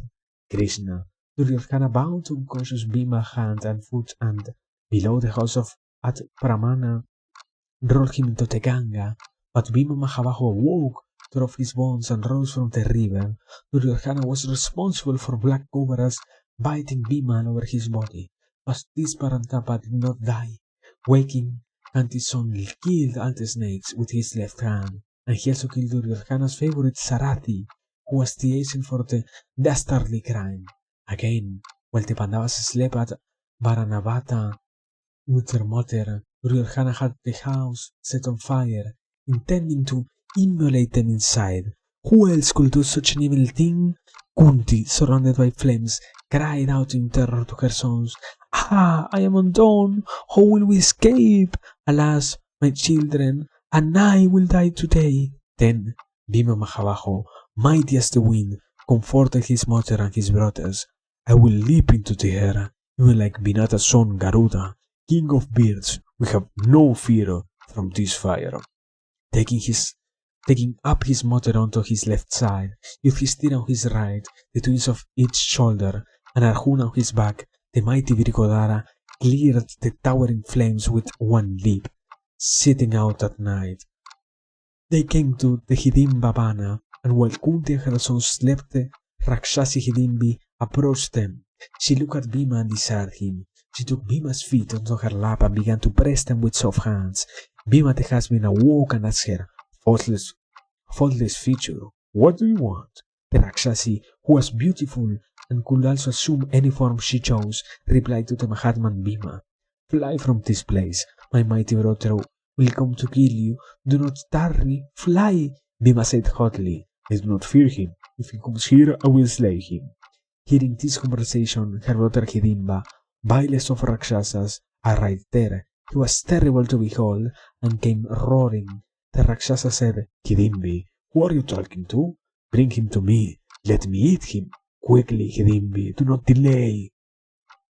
But moved by compassion, the Rakshasi, whose heart was pure, made no reply. Then the monster, man-eater, rushed running at Bhima. He seized Bhima's hand and clenching his own hand into a fist as hard as Indra's thunderbolt, struck Bhima a blow like lightning. Virkodara flew into a rage, and a fearful fight erupted between Bhimasena and Hidimba. Both were skilled in the use of weapons, and their duel was even like the one between Indra and Britra of old. Seamless Krishna, Bhima toyed with the mighty Rakshasa, wearing him down, and when Hidimba was exhausted, Bhima Mahabaho killed him. Then, setting Hidimbi before them, Bhima, his brothers and Kunti Devi left that forest. Later, Hidimbi will give birth by Bhima to Gatotkacha. After that, surrounded by Brahmanas, these Parantapas went towards Ekachakra with their mother. Meanwhile, Vyasameteman became their counselor. At Ekachakra, the Pandavas of stern Bharatas killed another mighty Rakshasa called Vaka, as savage as Hidimba. When he had killed Vaka, Bhima went with his brothers to the capital of Drupada, and there, O Krishna, even as you won Bhishmaka's daughter Rukmini, Arjuna Savyasachin won me.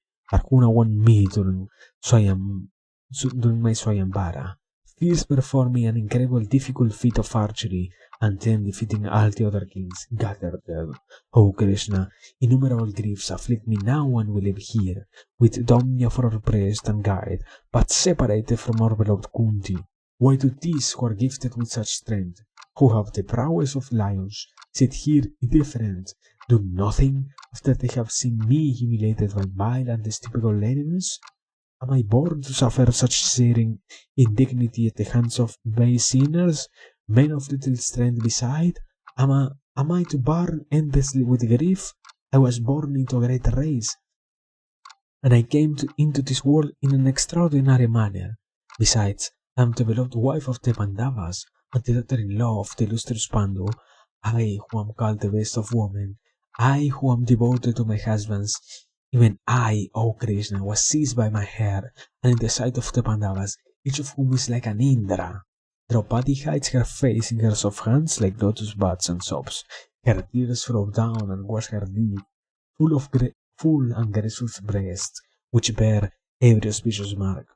Weeping her eyes, sighing frequently, her voice choked, she says, No, I have no sons, husbands, friends, brothers or father. I have no one. I do not even have you, Krishna. For all you see me having been savaged by vile men, and you sit here and do nothing. How will my grief outcome as ridicule ever be as such? Krishna, I see to you that I deserve your protection always, because of our being related, because of your respect for me, because of our friendship, and because you are the Lord. In that gathering of Kshatriyas in the forest, Krishna says to the weeping Panchali, Beautiful one, the wives of those who have angered you will weep even as you do, seeing their husbands lying dead on the ground, covered in blood and pierced by Arjuna's arrows. Do not cry, for I will do everything in my power to help the sons of Pandu. I swear to you that you will again be a queen of kings. The heavens may fall, or Himavat split open. The earth might be rent, or the waters of the ocean dry up, but my words shall never prove to be in vain. Draupadi listens to what Krishna says and looks sidelong at Arjuna, mighty king. Arjuna says to her, You with the lovely copper eyes, you do not grieve. It will be even as Krishna has said. Beautiful Panchali, it can never be otherwise. Tristadyumna says, I will kill Drona, Sikhandin will kill the Pindama, Vimasena will kill Duryodhana, and Ananhaya will kill Karna.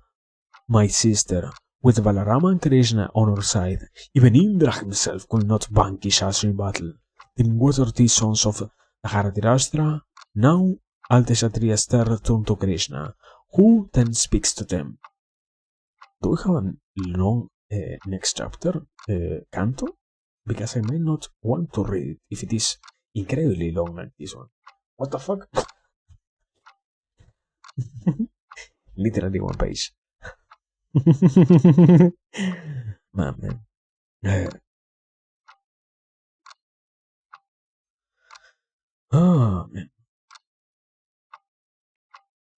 Okay, what I want to do is, what I want to read this as the final chapter for today.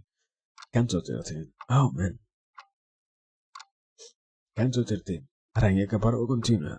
Krishna says, Yudhishthira, Lord of the earth, if I had been in Dwaraka, this evil would not have befallen you, irrepressible one. I would have gone to the game of dice, even if Ambikason had not asked me, or the other Kauravas. I would have called upon Bhishma, Drona, Kripa and Balika to help me, and prevented the game from being played. Noble one, for your sake I would have said to the Dharatirashtra, best of kings, let your sons have nothing to do with dice.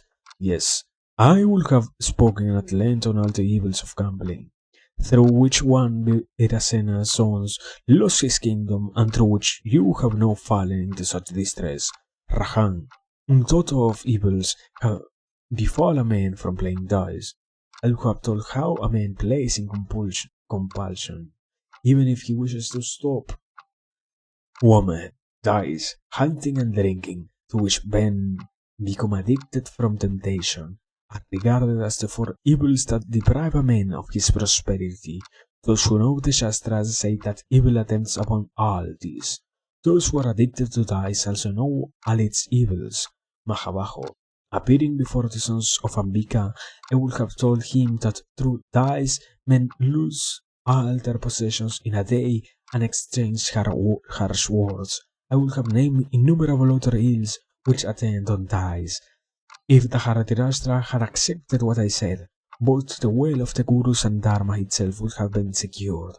If he had rejected my gentle counsel, offered like a specific, then Bharatarashtra, I would have compelled him with force. If those who sit in his sabha, professing to be his friends but who are actually his enemies, had supported him, I would have slain them all, along with the gamblers. Kauravya, it is because I was away from Anartha then that you play dice and have fallen into war. Gurustama, when I returned to Dwaraka, Duryodhana told me about the disaster. As soon as I heard, my heart pierced by grief, I came here to you.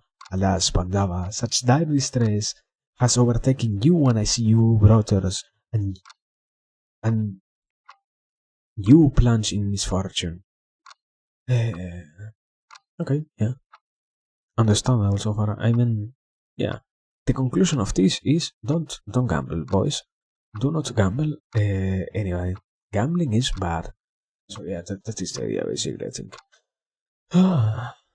But yeah, man, what a tiring reading session was this. I mean, aside from the second to last chapter or canto that we read, that was also incredibly long. As always, images are crazy. But yeah, we had a great time. And we did some good reading, some important reading. So yeah, I think we might as well try to carry it a day over here. It was so far very, very good, very entertaining, very, as always, very enjoyable. But yeah, I think yeah, almost how much? Not 2 hours and a half. Yeah, barely almost 2 hours. Barely. Let's take into consideration that as always, I tend to not really be here, or not that I am not here, to take some time between preparations and such, but yeah, it was enjoyable as always. And well, I think we can trade, right? We should have the possibility of raiding anyway. Let me check. Um,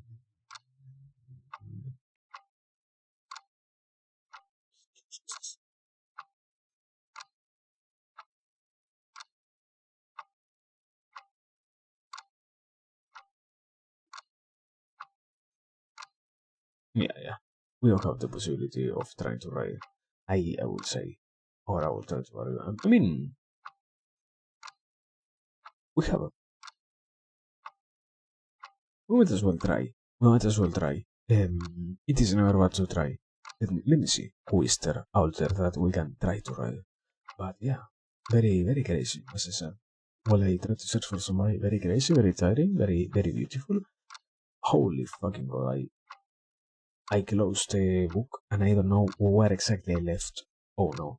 Don't tell me that I will have to. Oh no. This is so sad. I will have to search. Yeah, I'm sleepy, I guess. So I misplayed myself. I trolled a little bit. I fumbled, as they would say. But man, it was good. It was good. But well, aside from that, as always, I hope whatever it is that we discussed here was understandable, was usable in any way. Certainly, sometimes it gets very crazy to see that, yeah, when we're discussing stuff that seems more complex than what at least I am capable of handling properly. So, well, I guess, yeah, it was very enjoyable, it was very nice. Certainly, we're going to see when we're going to get back here, but um, let me see. We're going to raise someone now, as I said. We're going to do our proper work here, that is to try and raise someone, because at the end of the day, it is also and not an obligation, but rather something good to do. So yeah, thanks for being here as always. Remember to stay safe, remember to stay nice, and well, I'm going to sleep. I didn't find nobody. Too many people, you know? So yeah, goodbye. Thanks. And well, if we can't get back here at the very least, we'll show what we do, what we did, and well, goodbye, right?